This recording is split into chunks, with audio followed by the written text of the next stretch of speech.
We know you all love a bit of tech there at home about bikes. So here at the Dubai Tour, I was asked to do a tech feature. The GCN producers, though, asked if I could get someone that knows about tech. Don't know what they meant by that. So we caught up with Kaylee Fretz earlier to see what's new here in 2016. First things first, Kaylee, I was expecting to see at least one bike with disc brakes here, but there's just nothing. No disc brakes at all. Not a single bike, no. And it's not too surprising, I don't think. I think maybe we'll see him at Paris-Roubaix and a couple others where big tires are helpful. But honestly, the pros just don't seem all that stoked on him. And so it wouldn't surprise me at all if by the end of the 2016 we actually don't have many teams at all on disc brakes still. Okay, we're next to Brad Wiggins' team bike. Si looked at this last year at the Tour of Britain, but not being quite as good at tech as you are. There's probably a few things that you've noticed that he didn't. Yeah, quite a few things on here actually. So yeah, there are. We'll start with saddle. He's got a time trial Arion on there, which has basically extra padding on the front. He's probably just used to it from all of his time trial miles. The frame is actually maybe a size down from what he could ride. I would say, given his height, he may be a 58. This is a 56. That's probably because the head tube is a little bit too tall on the 58. So he sizes down, runs a 140 stem, an incredibly long stem, and a little bit of extra seat post. He's got SRAM Red E-Tap on here, an old SRM. That's at least 2 or 3 years old now. It's the only bike that we've seen pretty much, or this is the only team that are using the E-Tap here at the Dubai Tour. Yeah, and actually the rest of the team's all on mechanical, so it's just Brad that's on E-Tap, and both this bike and his B-bike, which is behind us, both have the E-Tap on it.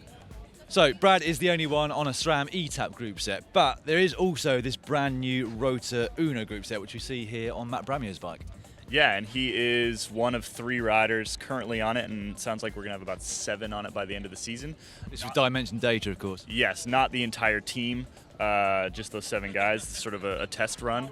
And it's a really interesting group because it's all hydraulic. The entire system's hydraulic, both the brakes and the shifters.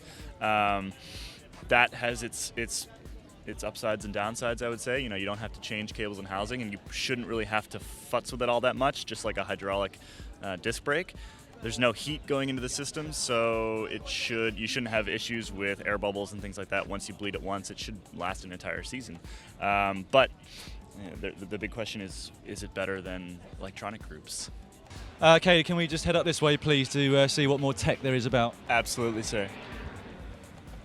Rather big gear. Can we go a little bit faster, please? Not so bad. Right, tyre tech, Kaylee, there's not a whole lot new here, but you have spotted that there's some new Vittoria tyres here at Giant Alpecin. Yeah, brand new tubular with a cotton sidewall. So it's a similar technology to the super fast Specialized tires that, we tested at VeloNews. They were far and away the fastest tire that we've ever tested. This uses a lot of the same tech. So it's a low rolling resistance rubber on top of a cotton casing, basically.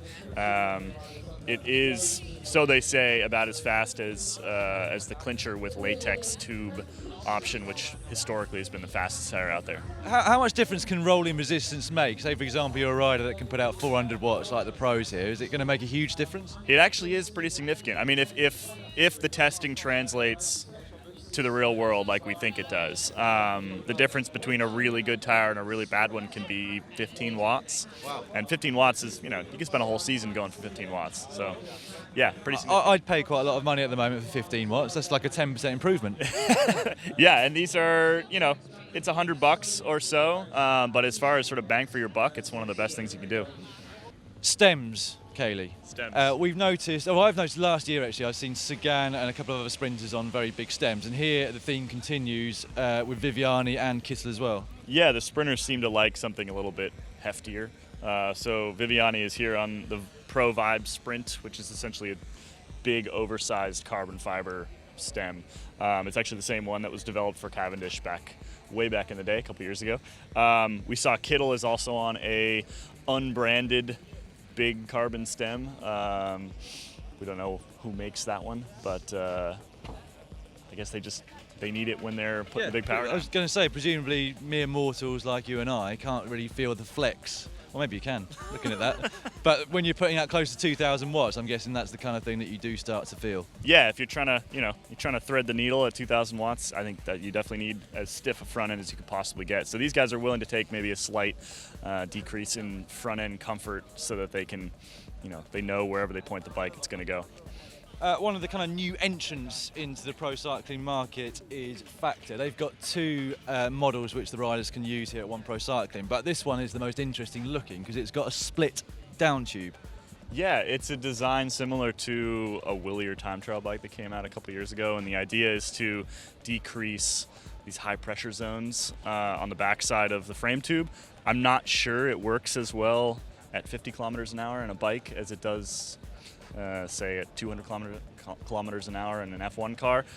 You're probably not going to get as much of a benefit, but it's probably not harming anything either. It's a little bit heavier because you have then redundant material and inside the little slits there, but these bikes are plenty light anyway, so it seems to work out all right. Looks like a pain to clean though, after a Belgian Classic, for example. Yeah, I wouldn't be surprised if the mechanics request that they use the other bike when they go to Paris-Roubaix.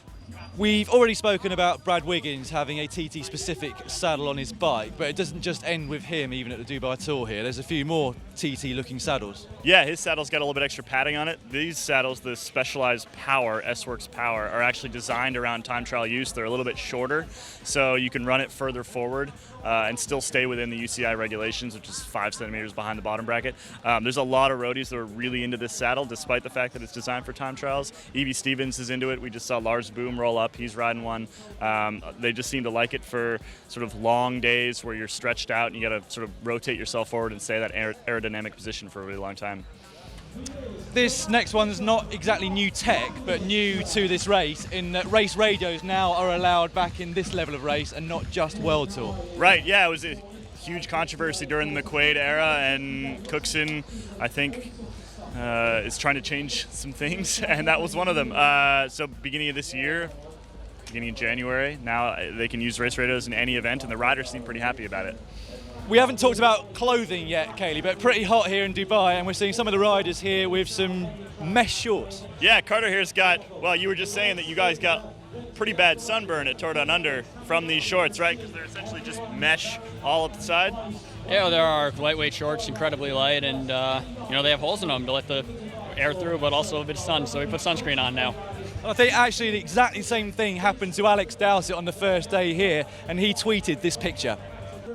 So we've got a new saddle here, you think? Yeah, I think that's a new Physique Aliante. Just a little bit lighter than before, slight change in shape, but still sort of the same scoop. Ridden by Bernie Eisel here. Well, that just about wraps up the new tech here at the Dubai Tour 2016. But if you would like to take a closer look at Bradley Wiggins' bike from last year's Tour of Britain, you can find that just up there. And for more tech videos with me, click right down there. And subscribe, click on the one in the middle. I've just found out he's got his own playlist. I haven't even got a playlist on GCN. It's unbelievable. I'm special.